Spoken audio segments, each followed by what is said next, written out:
Hello. हाँ जी बच्चों, तो ये जो मैंने कल क्वेश्चन दिए थे दोनों, काफी बच्चों ने इसको सोल्व करके सेंड किया था। तो कोई ऐसा बच्चा है जिनसे ये क्वेश्चन हुए नहीं? बच्चा है जिनसे ये क्वेश्चन हुए नहीं, बताने हैं क्या? बोलो बच्चों। अरे क्वेश्चन नहीं हुए हैं, बताने हैं क्या?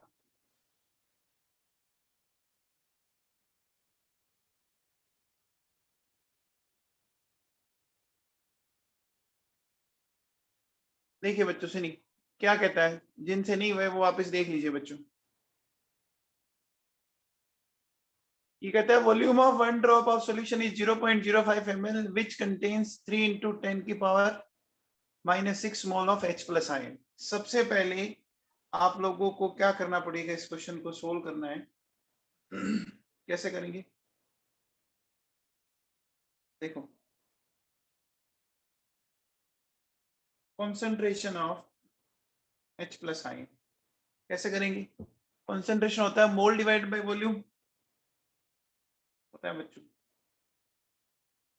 मोल कितने हैं? 3 into 10 की पावर -6। वॉल्यूम क्या है?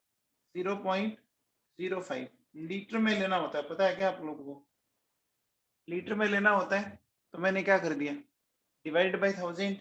यहां से मैं इसको सोल्व कर लेता हूं।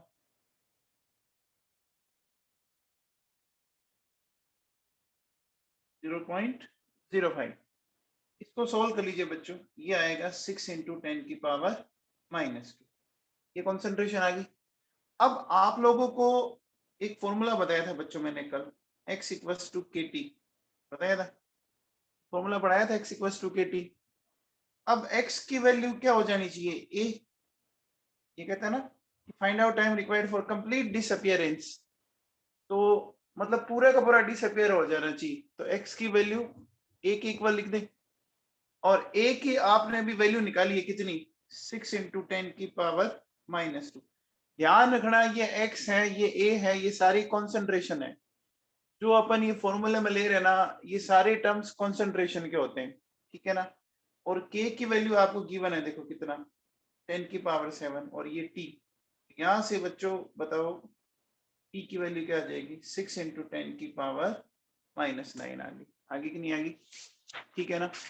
अब देखो बच्चों, इसमें फिर आपको ये नहीं पता लग रहा कि भैया ये कौन सा ऑर्डर की काइनेटिक्स है। तो देखो बेटा, यहां आप ध्यान दीजिए,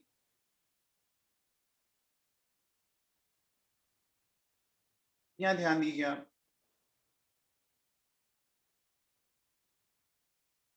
ये जो यूनिट है ना, यूनिट ऑफ के क्या इंडिकेट कर रहा है? यूनिट ऑफ के इंडिकेट्स दैट, है ना, दैट इट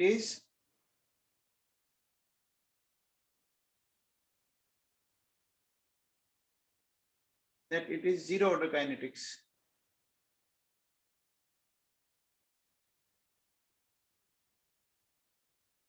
ठीक है।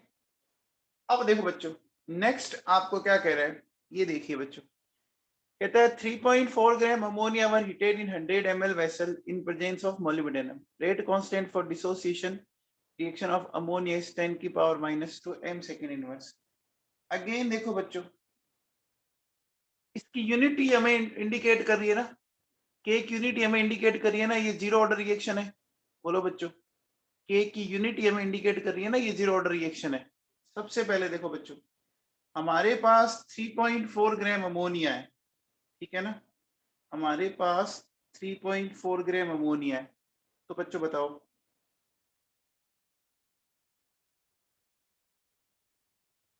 मोल्स ऑफ अमोनिया क्या हो गया? 3.4 अपॉन 34 कितना हो गया? 0.1 हो गया बच्चों, है ना। मोल्स तो ये हो गए। एक मिनट सॉरी। अमोनिया का मॉलिक्यूलर वेट कितना होता है? 17, ठीक है ना। तो बच्चों देखो क्या हो जाएगा आपका, 0.2 हो गए, ठीक है ना। अमोनिया का मॉलिक्यूलर वेट क्या होता है? 17 होता है। तो ये आ गया मेरे पास। अब देखिए बच्चों, कॉन्सेंट्रेशन ऑफ अमोनिया क्या हो जाएगी 0.2 100 ml बोला है ना इसने 100 ml का मतलब 0.1 यानी 2 आ गई बच्चों मेरे पास सिंपल सी ठीक है ना। अब देखो बच्चों ये क्या कहता है rate constant for the dissociation reaction of ammonia ये गिवन है तो हमारे पास इक्वेशन ही होती है x इक्वल्स टू KT ठीक है। अब कितना परसेंट चला जाना चाहिए 40%। तो 40% का मतलब आप समझ गए बच्चों 40% का मतलब x की वैल्यू क्या हो जाएगी x की वैल्यू क्या हो जाएगी x क्या होगा 40% ऑफ a मतलब 40/100 इंटू a ये हो गया 0.4 a हो गया। यहां से देखो बच्चों 0.4 a है ना a की वैल्यू आपको दे रखी है 10⁻⁻2 ये हमें t निकालना है और a की वैल्यू मैंने आपके सामने भी निकाली थी बोलो बच्चों कितना आ जाएगा 80 सेकेंड आ गया कि नहीं आ गया बोलो बच्चों 80 सेकेंड आ गया समझ में आया आप लोगों को समझ में आया बच्चों दीपिका यादव समझ में आया Deepika Yadav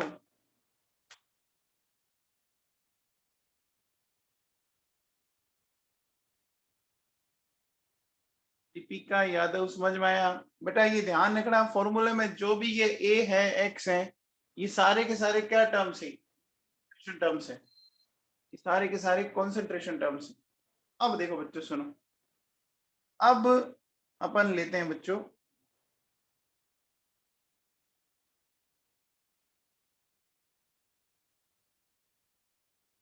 examples of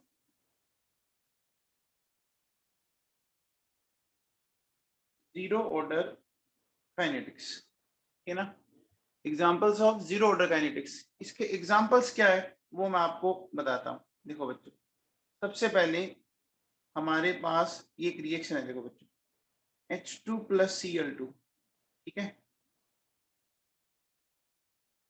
2HCl।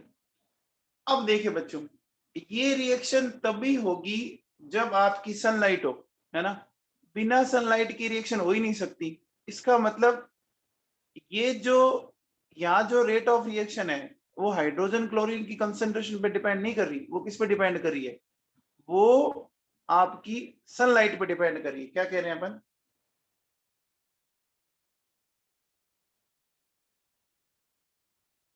Rate depends upon अगर आपकी सनलाइट है तो वहां पे रिएक्शन होगी नहीं तो नहीं होगी ठीक है ना। इसी तरह से देखो बच्चों सुनो क्या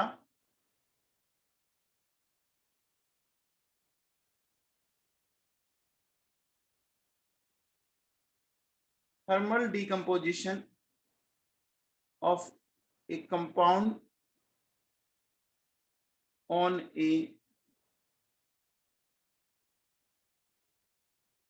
metallic surface thermal decomposition of A compound on A metallic surface है ना। अगर किसी भी कंपाउंड का थर्मल सरफेस पे जैसे देखो बच्चों मैं एग्जांपल देता हूं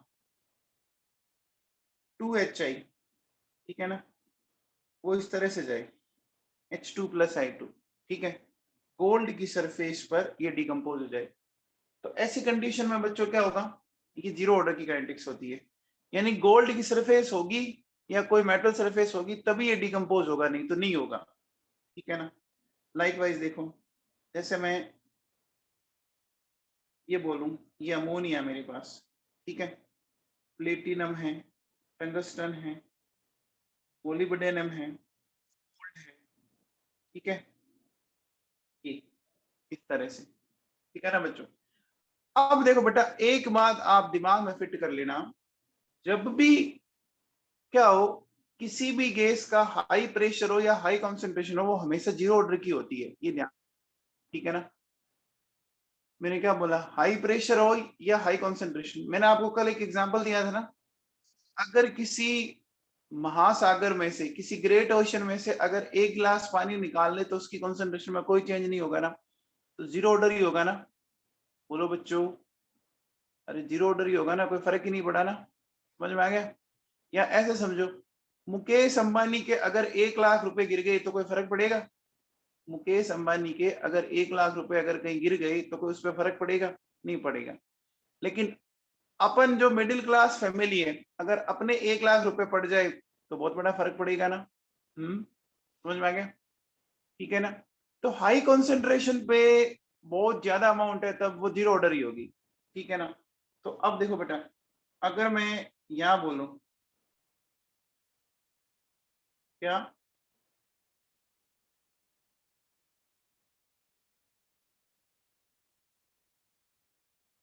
हाई प्रेशर ऑफ अमोनिया क्या होगी बच्चों, ये जीरो ऑर्डर।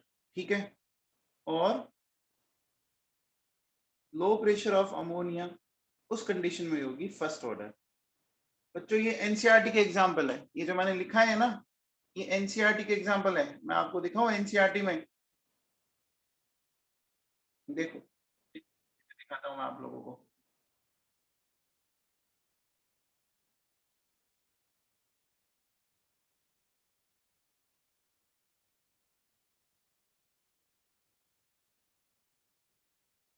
देखो बच्चों, ये रही जीरो ऑर्डर की काइनेटिक्स, ये दिख रही है आपको जीरो ऑर्डर की kinetics.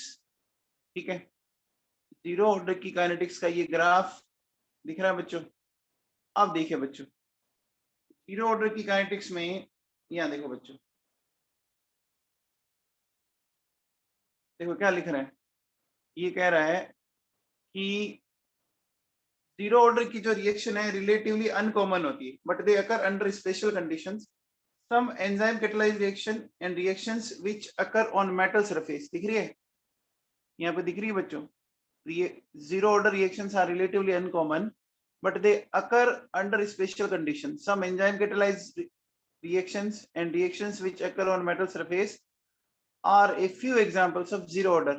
The decomposition of gaseous ammonia on a hot platinum surface is a zero order reaction at high pressure. देखो हाई प्रेशर पे ये जीरो ऑर्डर है, ठीक है ना, हाई प्रेशर पर ये जीरो ऑर्डर है। ठीक है। In this reaction, platinum metal acts as a catalyst. At high pressure, the metal surface gets saturated with gas molecules.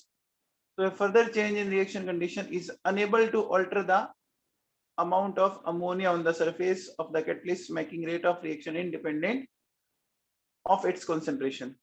The thermal decomposition of HI on gold surface is another example of zero order reaction. तो metal की surface में बच्चों, metal की surface पर अगर आपकी कोई reaction हो रही है तो वो कौन सी है? एनसीईआरटी में लिखा हुआ बच्चों, मेटल की सरफेस पर अगर कोई डिकम्पोजिशन होता है तो वो कौन सी होती है? बोलो तो सही। जीरो ऑर्डर है बच्चों, इंपॉर्टेंट है, एनसीईआरटी में दिया, एग्जाम में क्वेश्चन बनता है, ध्यान रख लेना। एनसीईआरटी में दिया हुआ है, पक्का क्वेश्चन बनता है। ठीक है। फिर देखो बच्चों, फिर एक अपन ये ले सकते हैं,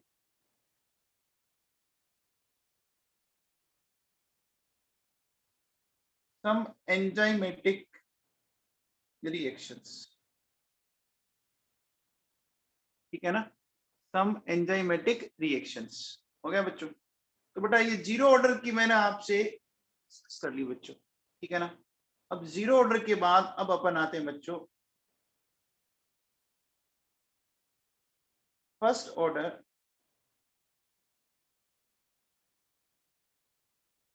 काइनेटिक्स। ठीक है ना। फर्स्ट ऑर्डर काइनेटिक्स को अपन डिस्कस करते हैं बच्चों। तो फर्स्ट ऑर्डर काइनेटिक्स का डिस्कशन स्टार्ट करते हैं। सबसे पहले बताओ बच्चों, फर्स्ट ऑर्डर का मतलब समझ रहे हैं आप? फर्स्ट ऑर्डर का मतलब समझ रहे हैं कि रेट ऑफ रिएक्शन कॉन्सेंट्रेशन की कौन सी पावर पर डिपेंड करेगी? बताओ, रेट ऑफ रिएक्शन कॉन्सेंट्रेशन की कौन सी पावर पर डिपेंड करेगी? फर्स्ट पावर पर। बोलो, सही बात है ना। तो क्या बोलेंगे, व्हेन रेट ऑफ रिएक्शन, है ना,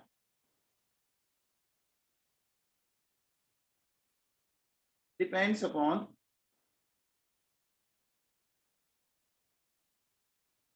फर्स्ट पावर ऑफ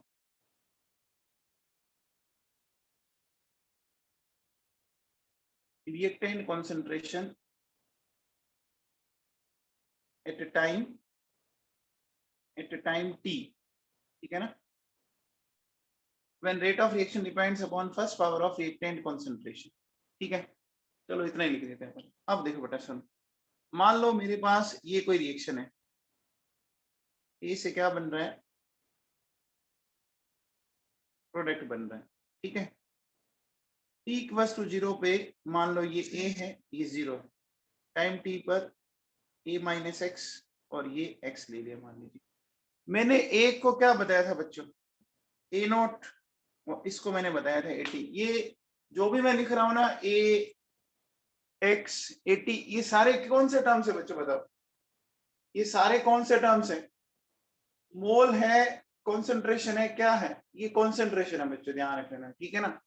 अब देखो बच्चों सुनो, अगर मैं ऐसा बोलूं, क्या जो रेट ऑफ रिएक्शन है वो इस तरह से आ जाए बच्चों, क्या ये फर्स्ट ऑर्डर होगी, रेट ऑफ रिएक्शन इस तरह से अगर है तो क्या वो फर्स्ट ऑर्डर होगी,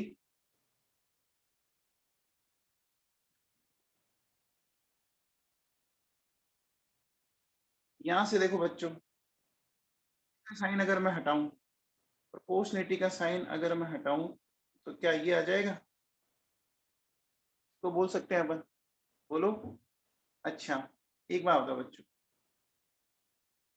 रेट ऑफ रिएक्शन का आप ऐसा लिखोगे minus D A by D T, ये minus D A by D T क्यों लिखा बच्चों बता सकते हो आप, ये minus D A by D T क्यों लिखा, समझ में आया। देखो बच्चों रिएक्टेंट है, रिएक्टेंट की कॉन्सेंट्रेशन टाइम के साथ डिक्रीज करती है, ठीक है ना।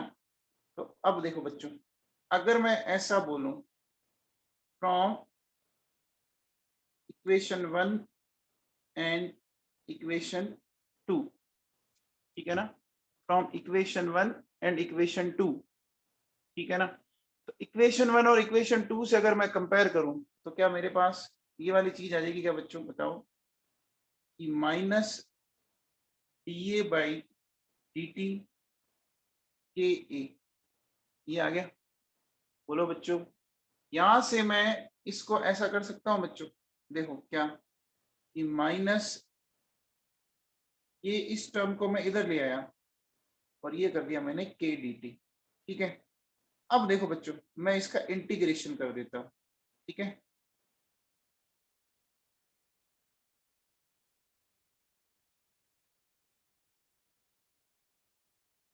तो बताओ बच्चों, माइनस, अब बताओ कॉन्सेंट्रेशन की लिमिट कहां से कहां है, बता सकते हैं आप, कॉन्सेंट्रेशन की लिमिट कहां से कहां है, देखो ए नोट से 80 है क्या, और ये 0 से टी है क्या, ए नोट से 80 एंड 0 से, अब एक चीज बताओ बच्चों, जब आप इसका इंटीग्रेशन करेंगे, बताओ बच्चों, माइनस डी अपॉन ए, इसका क्या आएगा बच्चों integration, D x upon x का इंटीग्रेशन क्या आता है बताओ बच्चों, एल एन आता है बच्चों, एल एन एक्स, तो इसका एल एन ए आएगा, आएगा बच्चों, ये माइनस और ये लिख दिया मैंने ए नॉट ए टी, और ये हो गया बच्चों के टी, हो गया। यहां से एक चीज बताओ बच्चों, अब लिमिट क्या करेंगे, अपर में से लोअर लिमिट को माइनस कर दे, हायर माइनस लोअर लिमिट, लेकिन माइनस लगा हुआ है, तो अगर मैं इसको सोल्व करूंगा तो ये आ जाएगा बच्चों, बोलो ये आएगा। यहां से बच्चों एक बार बताओ, क्या इस तरह की इक्वेशन आ जाएगी, L N A T equals to L N A naught minus K T, आ गया बच्चों। अब बच्चों बताओ, जीरो ऑर्डर की रिएक्शन और ये फर्स्ट ऑर्डर की रिएक्शन, इन दोनों में डिफरेंस क्या है आप बता सकते हैं, जीरो ऑर्डर की रिएक्शन और फर्स्ट ऑर्डर की रिएक्शन, इसमें डिफरेंस क्या है आप बता सकते हैं। ऐसी इक्वेशन कल भी आई थी, ऐसी इक्वेशन कल भी आई थी, बोलो बच्चों, ऐसी इक्वेशन कल भी आई थी। देखो कल वाली इक्वेशन में लोग नहीं था, और आज देखो बच्चों ये लोग है, दिख रहा है क्या? ये देखो ln AT ln A0 minus KT, और कल हम लोगों ने ये पढ़ी थी, देखो बच्चों ये दिख रही है आप लोगों को? इस इक्वेशन को देखो बच्चों, AT equals to A0 minus KT, दिख रही है बच्चों? दिख रही है क्या बच्चों? AT equals to A0 minus KT। तो इस इक्वेशन को देखो, है ना, और जो मैंने अभी इक्वेशन निकाली है, इस इक्वेशन को देखो, कुछ डिफरेंस समझ में आया? देखो वहां पर लोग नहीं था, यहाँ पर लोग है। आ गया बच्चों समझ में? ठीक है ना? है बच्चों? तो अब देखो बेटा सुनो, अगर मुझे एक ग्राफ बनाना पड़े बच्चों, देखिए साथ साथ में मैं ग्राफ बना देता हूं। देखो बच्चों, मैंने इधर तो ले लिया ln AT और इधर ले लिया T। तो ये तो हो गया बच्चों y एक्सिस पर, ये T हो गया x एक्सिस पर, तो ये हो गया m, ये हो गया c। तो अब मुझे बताओ बच्चों, इंटरसेप्ट पॉजिटिव में, इसका मतलब ग्राफ जीरो के ऊपर से स्टार्ट होगा। स्लोप नेगेटिव है, तो वो कहाँ आएगा ग्राफ? ऊपर से स्टार्ट होके नीचे जाएगा बच्चों, ऐसे ऐसा होगा? बोलो बच्चों। तो इसकी बताओ बच्चों, इसकी जो स्लोप आई वो क्या आई? माइनस की, ठीक है। और इसका जो इंटरसेप्ट आया वो क्या आया? बताओ बच्चों, ln A0 आया। ये इतना समझ में आया आप लोगों को बच्चों? इतना आप लोगों को समझ में आता है? ठीक है भैया। अब देखो बच्चों, अगर मैं इसी इक्वेशन को फर्दर सोल्व करूं तो क्या बेटा ऐसा आ जाएगा, ln A0 minus ln AT। क्या लोग में जब माइनस में होता है तो वो कैसे लिखा जाएगा? कनिका मदान, लोग में जब माइनस में होते हैं तो अपन किससे लिखते हैं? डिवाइड करके लिखते हैं। तो KT क्या आ जाएगा? ln A0 upon AT। बोलो बच्चों ऐसा आ जाएगा कि नहीं आ जाएगा? आ जाएगा? ऐसे लिखेंगे? अच्छा, इसको मैं ऐसा भी लिख सकता हूँ क्या बच्चों, बताओ? KT equals to ln A0 किसके इक्वल है, याद है क्या? बताओ बच्चों, A0 हमने किसके इक्वल ले रखा है? यहाँ देखिए बच्चों, A0 मैंने स्मॉल a के इक्वल ले रखा है। और AT हमने किसके इक्वल ले रखा है? A माइनस एक्स के इक्वल ले रखा है। ले रखा है क्या? तो यहां से देखो बच्चों, अपन क्या कह सकते हैं कि ये क्या आ गया? ये A upon A minus x.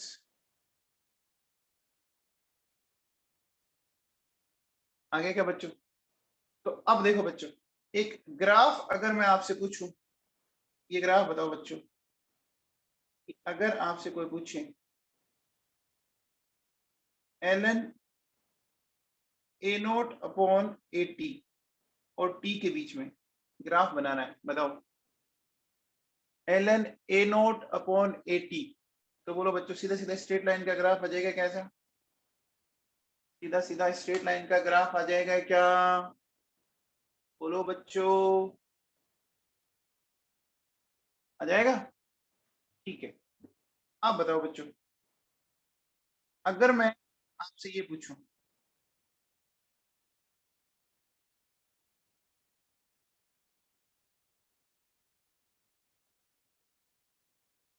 देखिए अभी अपन कौन से ऑर्डर की काइनेटिक्स पढ़ रहे हैं बच्चों, बताओ? अभी अपन कौन से ऑर्डर की काइनेटिक्स पढ़ रहे हैं? फर्स्ट ऑर्डर पढ़ रहे हैं ना? तो बच्चों बताओ, रेट ऑफ रिएक्शन और कॉन्सेंट्रेशन के बीच में ग्राफ बनाना है। Rate of reaction and concentration के बीच में, तो रेट ऑफ रिएक्शन कॉन्सेंट्रेशन की पावर फर्स्ट के डायरेक्टली प्रोपोर्शनल है ना? बोलो बच्चों, रेट ऑफ रिएक्शन कॉन्सेंट्रेशन की पावर वन के डायरेक्टली प्रोपोर्शनल है। तो ग्राफ कैसा आएगा बच्चों? ग्राफ कैसा आएगा? स्ट्रेट लाइन आएगा रेट और कॉन्सेंट्रेशन के बीच, आ जाएगा बच्चों? सही है क्या? ठीक है। अब बताओ बच्चों, अगर मैं ये बोलूं, ये ये रेट ऑफ रिएक्शन है, एक काम करते हैं और ग्राफ बनाते हैं बच्चों।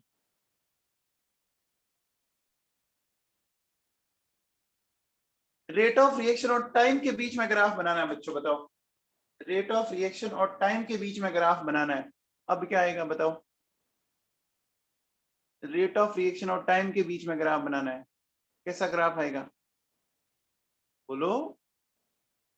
देखो बच्चों, आपको पता है क्या कि जैसे जैसे टाइम बढ़ता है वैसे वैसे कॉन्सेंट्रेशन डिक्रीज करती है, और जैसे जैसे कॉन्सेंट्रेशन डिक्रीज करेगी, हाँ, तो क्या होगा? रेट ऑफ रिएक्शन कम होती जाएगी, हाइपरबोला टाइप ग्राफ आएगा।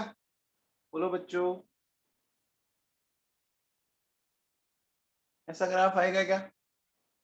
बोलो, ऐसा ग्राफ आएगा बच्चों?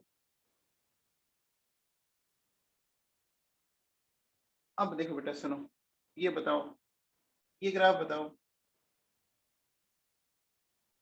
बेटा। इस संडे आपका पेपर है, पता है ना? इस संडे आपका पेपर होगा, ठीक है?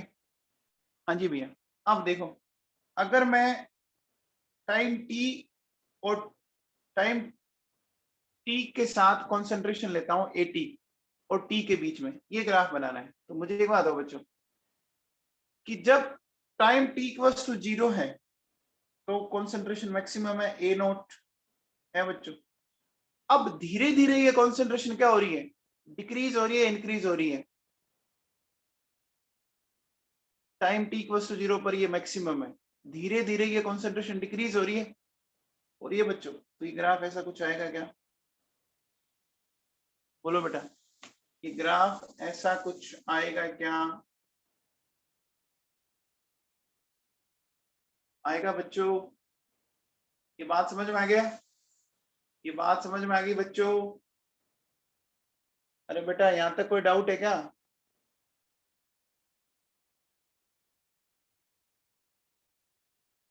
ये ग्राफ आते हैं बच्चों एग्जाम में, एनसीईआरटी में दिए हुए हैं। ये ग्राफ एनसीईआरटी में दिए हुए हैं बच्चों, कोई दिक्कत?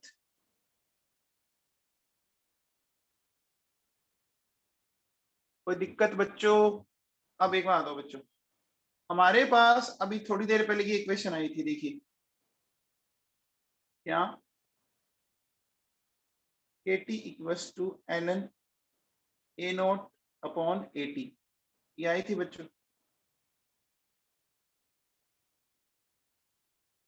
ठीक है? इसको मैं, एल एन को बच्चों मैं ऐसा भी लिख सकता हूँ क्या? बोलो, बेस ई होता है कि नहीं होता?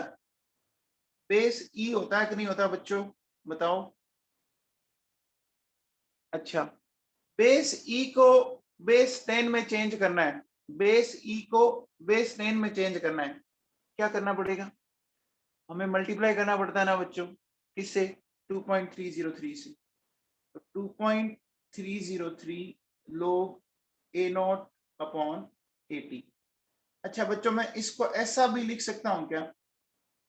ए नोट था ए और 80 था ए माइनस एक्स, इसको ऐसा लिख सकता हूं क्या? लिख सकता हूं बच्चों?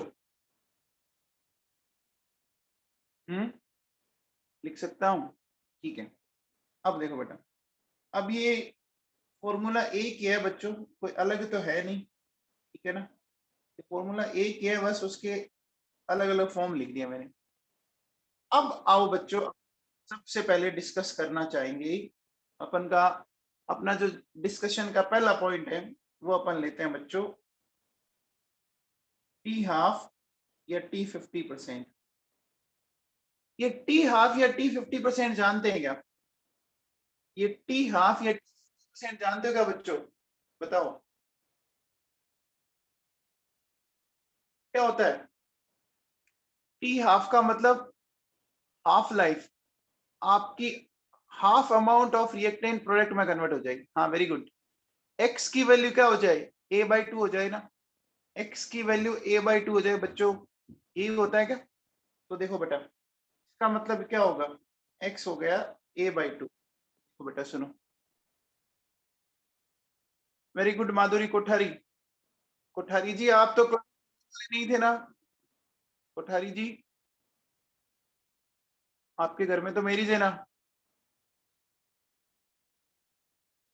कल से? ओके। देखो बच्चों, ये टी हाफ क्या हो गया 2.303 log a, ये कर दिया बच्चों मैंने यहां से।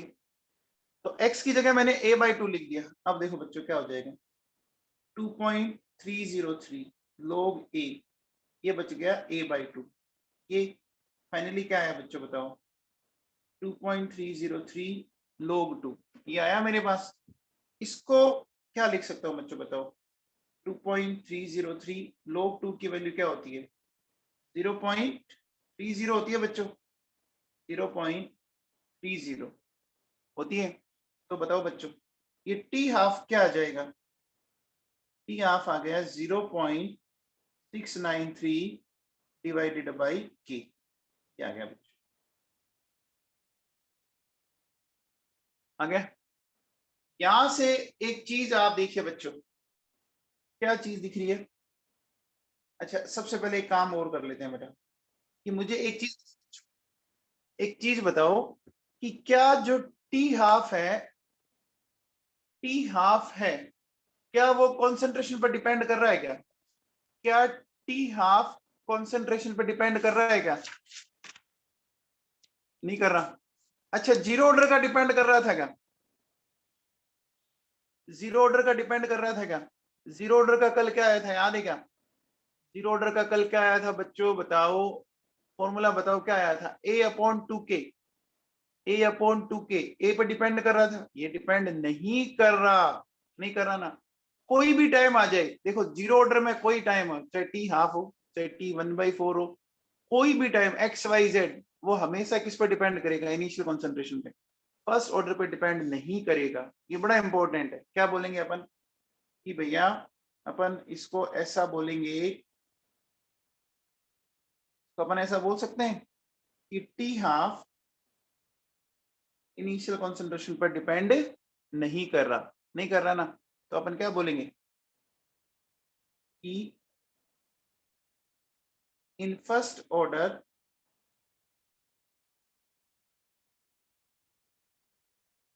Reaction half life period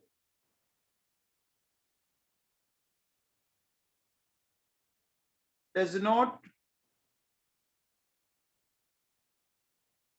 depend upon initial concentration of reactant, ठीक है ना। इनिशियल कॉन्सेंट्रेशन ऑफ रिएक्टेंट पर ये डिपेंड नहीं कर रहा, नहीं कर रहा ना।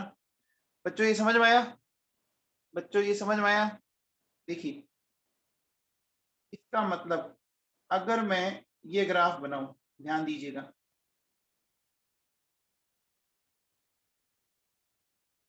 टी हाफ ए के बीच में ग्राफ बनाना मुझे, ठीक है। एक ग्राफ मैंने ऐसा बनाया, ठीक है, एक ग्राफ मैंने ऐसा बनाया बच्चों, ठीक है। अब बताओ बच्चों इसमें कौन जीरो ऑर्डर का ग्राफ है और कौन फर्स्ट ऑर्डर का ग्राफ है, आप बता सकते हैं बच्चों।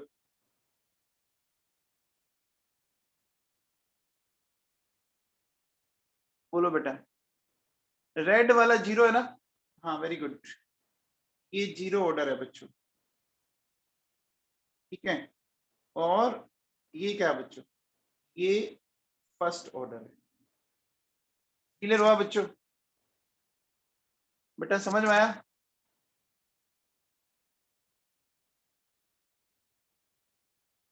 बेटा समझ में आया आप लोगों को, ठीक है। अब देखो बच्चों सुनो, मैं अगर आपसे एक सिंपल सा क्वेश्चन पूछूं, देखिए एक रिएक्शन है बच्चों, ये बोला कि ये ए है और ये बी है, ठीक है। ये क्या कहता है इनिशियल कॉन्सेंट्रेशन, हाँ, ये क्या कहता है कि 1m 2m 3m, ठीक है। टी हाफ है 20 सेकेंड, ठीक है, फिर 20 सेकेंड, फिर 30 सेकेंड, आप बताओ बच्चों, यहां से ये देख के बताओ,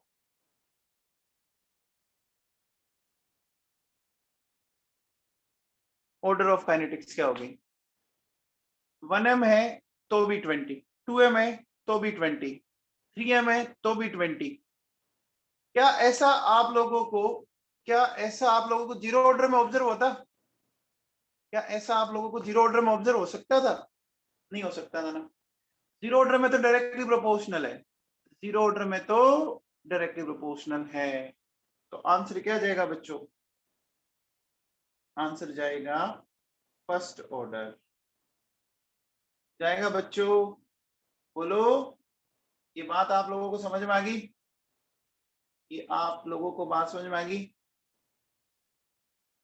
तो इसका मतलब इनिशियल कॉन्सेंट्रेशन पर डिपेंड नहीं करता, ठीक है ना। अगर सेम सब्सटेंस है, अगर सेम सब्सटेंस है, उसकी आप इनिशियल कॉन्सेंट्रेशन कुछ भी ले लो, इनिशियल कॉन्सेंट्रेशन कुछ भी ले लो, टी हाफ चेंज नहीं होगा ना, टी हाफ चेंज नहीं होगा ना बच्चों। बोलो बोलो, क्या बोला मैंने? कि T half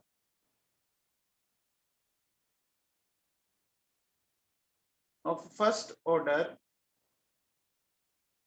kinetics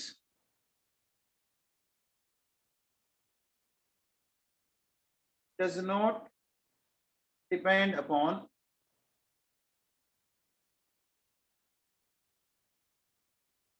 initial concentration of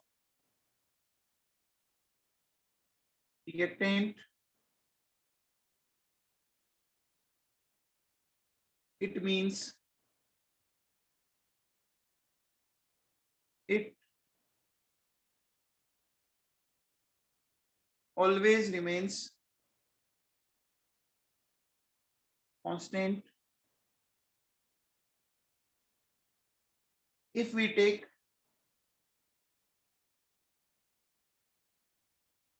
different concentration of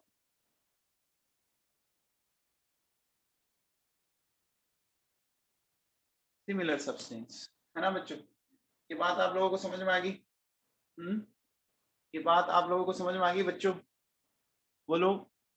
अब एक बात बताओ बच्चों, एक मैं सिंपल सा आपसे ऐसा कहता हूं, देखिए कि मान लीजिए मेरे पास एक फर्स्ट ऑर्डर की काइनेटिक्स है, ठीक है, और उसका टी हाफ जो है वो 10 सेकेंड है, ठीक है, टी हाफ 10 सेकेंड है। इनिशियल आपको कॉन्सेंट्रेशन उसने दे रखी है 40 m, ठीक है ना। तो ये कहता है कॉन्सेंट्रेशन आफ्टर 40 सेकेंड क्या होगी, ये बताना है।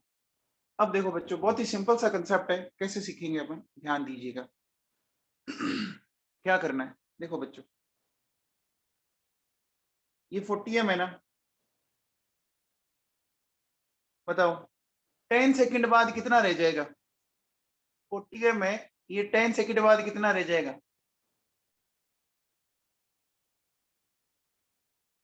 अरे नवाबो, कुछ आंसर तो दो, बैठे हो ऐसे ही। टी हाफ है ना, टी हाफ 10 सेकंड है, तो हाफ लाइफ 10 सेकंड है, तो अब हाफ कर दो इसको। अब बताओ, अब अगले 10 सेकंड में कितनी हो जाएगी? अगले कितनी हो जाएगी? फिर 10 हाफ होगी।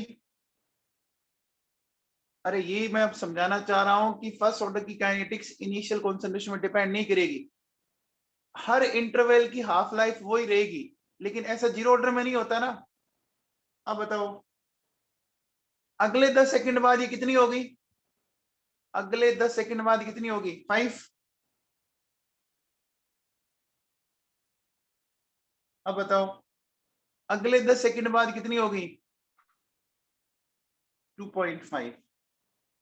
हो गया क्या? हो गया बच्चों? आप लोगों को समझ में आया? ये मैंने हर बार बच्चों 10 क्यों ली थी? मैंने हर बार टी हाफ 10 ही क्यों ली?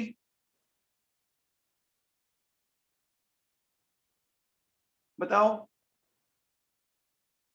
देखो फर्स्ट ऑर्डर में इनिशियल कॉन्सेंट्रेशन पर डिपेंड नहीं करता। ये बात समझ में आई? अगर यही जीरो ऑर्डर होती तो ऐसा कर सकते थे क्या? अगर यही जीरो ऑर्डर होती तो क्या मैं ऐसा कर सकता क्या? नहीं कर सकता भैया, नहीं कर सकता ना। तो मैं क्या कह सकता हूं?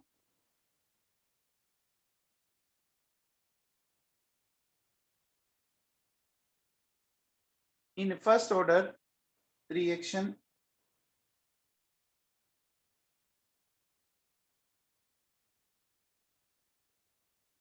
all half life interval are similar। बच्चों सही बात है क्या? सारे के सारे हाफ लाइफ इंटरवल होंगे, वो क्या होंगे? ये सिमिलर होंगे कि नहीं होंगे? बोलो बच्चों, सिमिलर होंगे कि नहीं होंगे?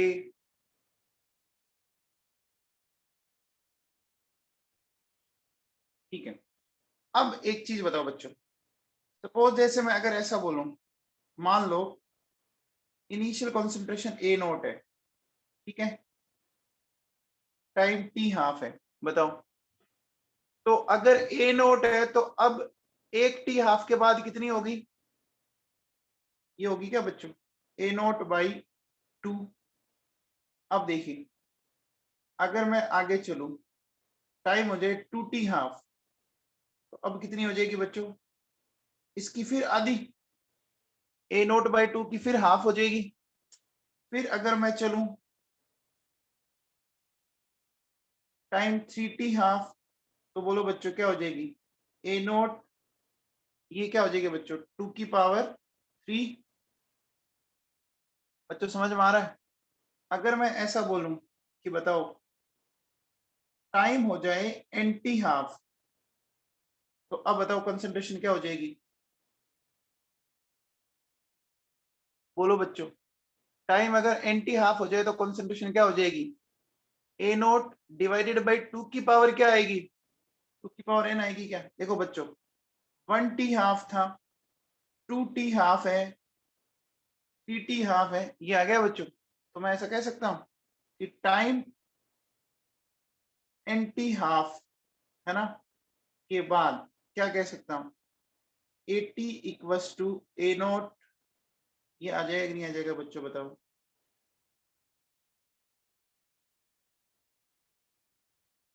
बोलो, अगर आप इतना टाइम लेते हो तो ये आ जाएगा। अब देखो बच्चों, जो ये ऊपर वाला क्वेश्चन था, है ना, जो ये ऊपर वाला क्वेश्चन था, इसकी अगर अपन बात करें, ऊपर वाले क्वेश्चन में एक बात बताओ बच्चों, जो ऊपर वाला क्वेश्चन था, इस क्वेश्चन के अकॉर्डिंग बताओ, टाइम आपको कितना दिया हुआ था? टाइम कितना दिया हुआ बच्चों, बताओ। 40 सेकेंड, टी दिया हुआ है 40 सेकेंड, है ना, और टी हाफ दिया हुआ है 10 सेकेंड। तो बच्चों बताओ एन क्या आ जाएगा? एन आ जाएगा 40/10, यानी 4 आ जाएगा। एन की वैल्यू 4 आ गई। अब देखो बच्चों, अगर 80 फाइंड आउट करना है, तो ए नोट कितनी दी थी इसने कंसंट्रेशन? 40। 40 डिवाइडेड बाई 2 की पावर 4। यही करेंगे क्या? बोलो बच्चों, 40 डिवाइड बाई 2 की पावर 4, यही करेंगे क्या? अरे यही करेंगे क्या ना बाबू? अब सोल्व करो, कितना आया बच्चों, बताओ। 40 2 की पावर 4, तो कितना हो गया बच्चों, बताओ। की पावर 4 आपका, 2 की पावर 4 कितना आ जाएगा? 16, है ना। सोल्व कर लीजिए बच्चों, कितना आ गया? 2.5 आ गया। आ गया कि नहीं आ गया बच्चों? बेटा आ गया क्या? हो गया बच्चों। चलो, तो अब ये कॉन्सेप्ट समझ में आया बच्चों? ये कॉन्सेप्ट समझ में आ गया आप लोगों को? A T equals to A naught upon 2 की पावर n। पक्का आ गया समझ में? कंफर्म? ठीक है भैया। अब देखो बच्चों, हमारे पास टी हाफ का ये फॉर्मूला आया था, आया था क्या बच्चों? यहां से मैं k बोल सकता हूं क्या? 0.693 डिवाइडेड बाई टी हाफ। तो बताओ बच्चों, यूनिट ऑफ k क्या आ जाएगी? यूनिट ऑफ k क्या आ जाएगी?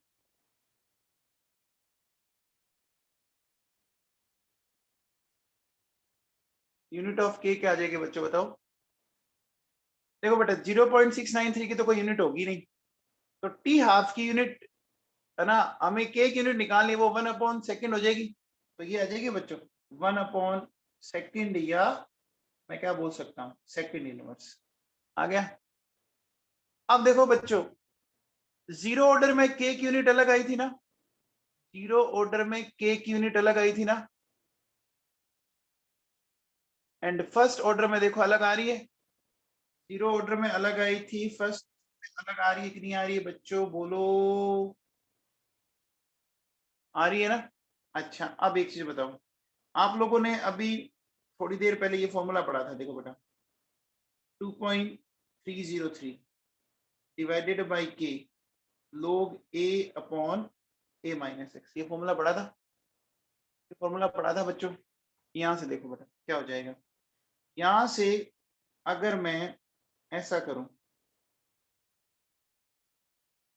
k की वैल्यू इसमें रख दूं 0.693, तो ये टी हाफ ऊपर चला जाएगा, log a माइनस एक्स हो जाएगा बच्चों।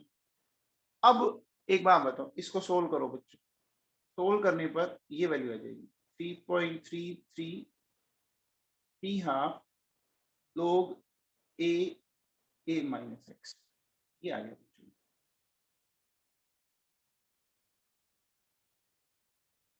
ये आ गया मेरे पास, आ गया बच्चों।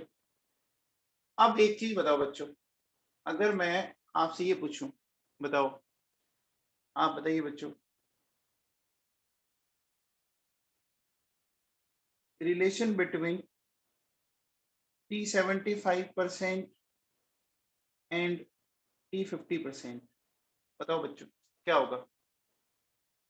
Relation between T75% and T50% क्या होगा? कौन बताएगा?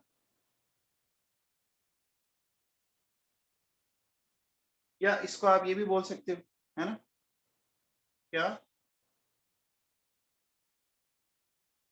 Relation between T3/4 and T half. Important है बच्चों, बताओ क्या आएगा?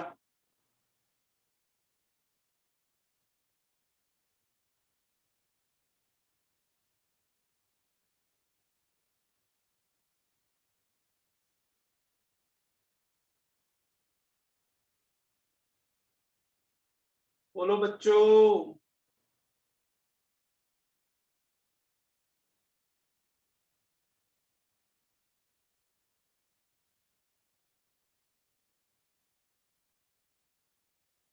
Very good Riya Saigal, solve करो बच्चों, सोल्व करके बताओ। हाँ Saumya Thakkar, very good. Almost almost double आ रहा है, डबल आ रहा है बच्चों। हाँ वेरी गुड लावणी जग्गा। देखो, मैं ऐसा कह सकता हूँ कि भैया एक बात बताइए, अगर हमारे पास T3/4 है, इसका मतलब x की वैल्यू क्या हो गई? 3a/4 होगी। T3/4 का मतलब आपका कितना रिएक्टेंट चला जाएगा प्रोडक्ट में? 75%। यहां से देखो बच्चों, T3/4 3.33 into T half log a minus T a/4, ये आया बच्चों। यहां से देखो बेटा क्या हो जाएगा, T3/4 3.33 into T half log a, ये बच गया मेरे पास a/4, ये कैंसिल आउट। यहां से देखो बेटा क्या हो जाएगा,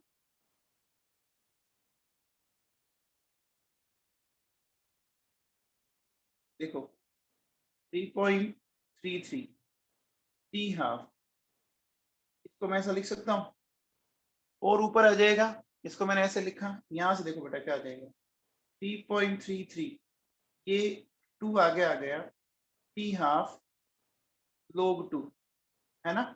ये हो गया बच्चों 6.66 टी हाफ log 2 की वैल्यू आप जानते हैं बच्चों, log 2 की वैल्यू क्या होती है 0.30।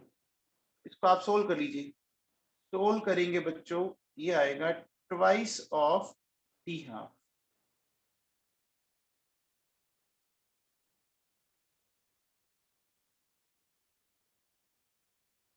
ट्वाइस ऑफ टी हाफ ये आएगा बच्चों। अच्छा एक बात बताओ बेटा, एक बात बताओ, जीरो ऑर्डर के लिए क्या आया था, जीरो ऑर्डर के लिए क्या आया था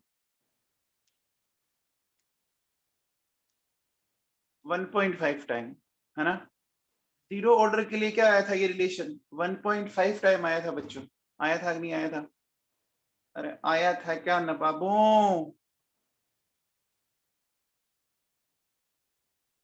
चलो ये बताओ बच्चों,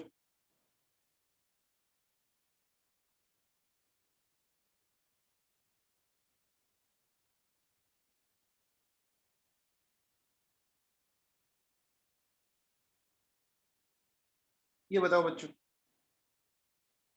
relation between T 87.5% and T 50%, बताओ बच्चों, ये रिलेशन बताओ क्या आएगा।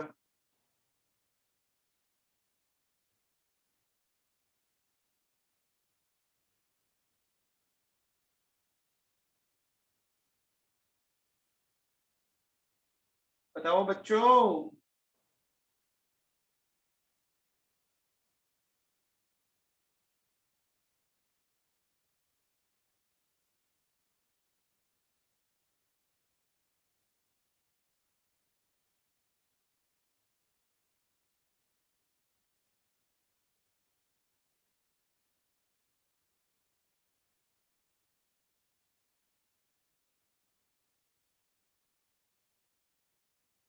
देखो बच्चों, हमारे पास फॉर्मूला क्या आया हुआ है, फॉर्मूला ये आया हुआ है ना, T equals to 3.33 T half log A minus X. A को मैं ए नोट लिख दूं और ए माइनस एक्स को मैं ए टी लिख सकता हूं ना, लिख सकता हूं।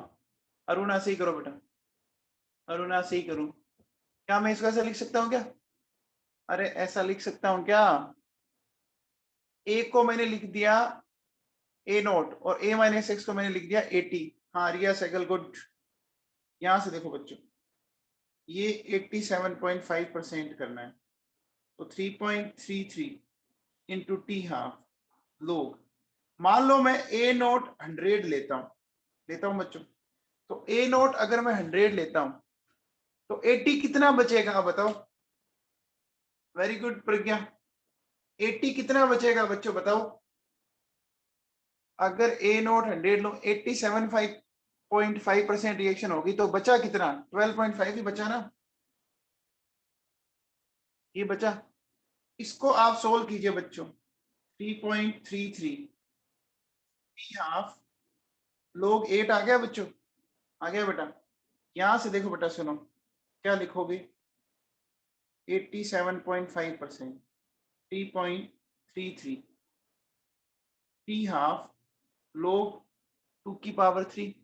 यहां से देखो बेटा, इसको मैं क्या कर सकता हूँ 3.33 इंटू 3 इंटू टी हाफ लोग 2, इसको सोल्व कीजिए। ये लगभग लगभग मैं इसको 3.33 को मैं लगभग लगभग 10 बोल सकता हूँ क्या, इंटू टी हाफ लोग 2 की वैल्यू कितनी होती है 0.3 होती है, बोलो बेटा। तो यहां से बच्चों बताओ, यहां से मैं क्या कह सकता हूं, प्राइस ऑफ टी हाफ आ गया क्या बच्चों, बच्चों बताओ, अरे आ गया क्या नवाबों। चलिए अब आप मुझे कल बताओगे कि 99.9% एंड टी 50% के बीच में क्या रिलेशनशिप है, ठीक है ना, ये आप मुझे बताओगे बच्चों, टी 99. बेटा सिलेबस बताया तो था आप लोगों को कि केमिकल काइनेटिक्स आएगी और पीछे से सॉल्यूशन आएगा, कल ही तो बताया था मैंने आप लोगों को। ठीक है भैया, तो ये मुझे आप कल बताओगे या मुझे सोल्व करके भेजना। T9%, है ना, ये क्या होगा आप मुझे बताएंगे बच्चों। ठीक है, तो बाकी कल लेते हैं बेटा, ठीक है।